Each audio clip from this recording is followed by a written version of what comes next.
कृष्णार्पणमस्तु सर्वं श्री गंगादेवी पादार्पणमस्तु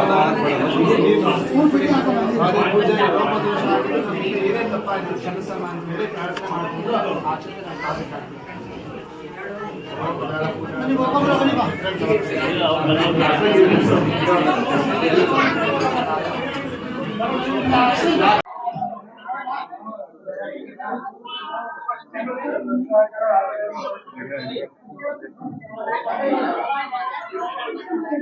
ಎಲ್ಲರಿಗೂ ನಮಸ್ಕಾರ. ಎಲ್ಲ ನಮ್ಮ ಗಂಗನಮೆದ್ದಿ ಗ್ರಾಮಸ್ಥರು ಶ್ರೀ ಗಂಗಮಾಂಬ ಸೇವಾ ಅಭಿವೃದ್ಧಿ ಸಂಘದಿಂದ ಏನು ನಾವು ಈ ಪೂಜಾ ಕಾರ್ಯಕ್ರಮಗಳನ್ನ ನಂಬ್ಕೊಂಡಿದ್ದೀವಿ. 28, 29, 30 ಎಲ್ಲ ಹೋಮ, ಏನು ಈ ದಿನ ಹೂವಿನ ಅಲಂಕಾರ, ನಿನ್ನೆ ಬೆಳ್ಳಿ ಕವಚದ ಅಲಂಕಾರ ಇತ್ತು, ಇವತ್ತು ಹೂವಿನ ಅಲಂಕಾರ, ಕುಂಭಾಭಿಷೇಕ. ಏನು ನಮ್ಮ ಗ್ರಾಮದಲ್ಲಿ ಸುಮಾರು ಒಂದು 50 ವರ್ಷ ಆಗಿದೆ ಏನು ಈ ದೇವಸ್ಥಾನ. ನಮ್ಮ ಹಿರಿಯರು ಒಂದು ಪ್ರತಿಷ್ಠಾಪನೆ ಮಾಡಿದ್ದಾರೆ. ಆಗ ಈಗ ನಮ್ಮ ಜನರೇಷನ್ ಏನಿತ್ತು ಎಲ್ಲರೂ ಸೇರಿ ಏನೋ ಎಲ್ಲ ದಾನಿಗಳ ಹತ್ರನೂ ಬೇಡ್ಕೊಂಡು, ಆಮೇಲೆ ನಮ್ಮ ಈ ಜಾಗವನ್ನು ನಮ್ಮ ರಾಮಣ್ಣವರು, ಪಿಳ್ಳಣ್ಣವರು ಎಲ್ಲನೂ ಈ ಜಾಗವನ್ನು ಕೊಟ್ಟರು. ಅದಾದ ನಂತರ ಡೆಮೊಲೇಷನ್ ಮಾಡಿ, ಆಮೇಲೆ ಈ ಕಲ್ಲು ಕಟ್ಟಡ, ಈ ತಾಯಿನೇನು ನಾವು ಕಲಿಸಿಲ್ಲ, ಬರೀ ವಿಮಾನ ಗೋಪುರ ಮಾತ್ರ ನಾವು ಕಟ್ಟಿದ್ವಿ.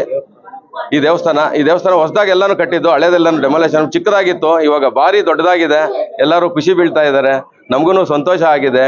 ಆ ತಾಯಿ ಎಲ್ಲಾರ್ಗು ಆಶೀರ್ವಾದ ಮಾಡಲಿ, ಎಲ್ಲ ಅವ್ರ ಕುಟುಂಬಕ್ಕೆ ಏನೇನು ಬೇಡ್ಕೊಂಡಿದ್ದಾರೋ ಎಲ್ಲ ಅನುಕೂಲ ಮಾಡಲಿ ಆ ತಾಯಿ ಅಂತ ನಾನು 2 ಮಾತಾಡೋದಕ್ಕೆ ಇಷ್ಟ ಬೀಳ್ತೀನಿ.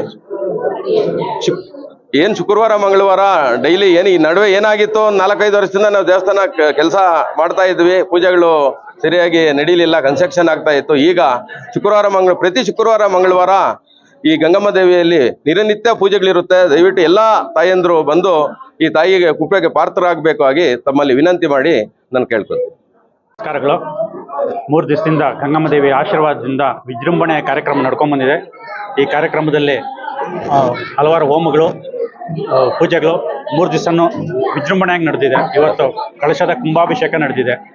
ಈ ದೇವಿ ಎಲ್ರಿಗೂ ಅನುಗ್ರಹ ಮಾಡಿ, ಎಲ್ಲ ಗ್ರಾಮಸ್ಥರು ಎಲ್ರಿಗೂ ಒಳ್ಳೆಯದಾಗಿ, ಒಳ್ಳೆ ಬೆಳೆ ಮಳೆ ಆಗಿ ನಮಗೆ ಎಲ್ಲರಿಗೂ ಒಳ್ಳೇದು ಮಾಡಲಿ ಅಂತ ಕೇಳ್ಕೊತಿದ್ದೇವೆ. ಶ್ರೀಕಾಂತ್, ಗಂಗಮ್ಮ. Thank you. ಗಂಗಮ್ಮ ದೇವಿ ಇಲ್ಲಿ ಪ್ರತಿಷ್ಠಾಪನೆ ಮಾಡಿದ್ದಾರೆ. ಎಲ್ರಿಗೂ ಕೂಡ ದೇವಿ ಆಶೀರ್ವಾದವನ್ನು ಮಾಡಲಿ, ಒಳ್ಳೆ ಮಳೆ ಬೆಳೆ ಆಗಿ ಎಲ್ಲ ಸುಖ ಸಮೃದ್ಧಿಯಿಂದ ಜೀವನ ಮಾಡಿ. ಹೆಚ್ಚಿಗೆ ಇಲ್ಲಿ ಕಾರ್ಮಿಕರಿದ್ದಾರೆ, ಆ ಕಾರ್ಮಿಕರು ಕೂಡ ಒಳ್ಳೇದಾಗಲಿ, ರೈತರು ಕೂಡ ಒಳ್ಳೇದಾಗಲಿ ಅಂತೇಳಿ ಆ ದೇವರಲ್ಲಿ ಪ್ರಾರ್ಥನೆ ಮಾಡಿ ಒಳ್ಳೇದಾಗಲಿ.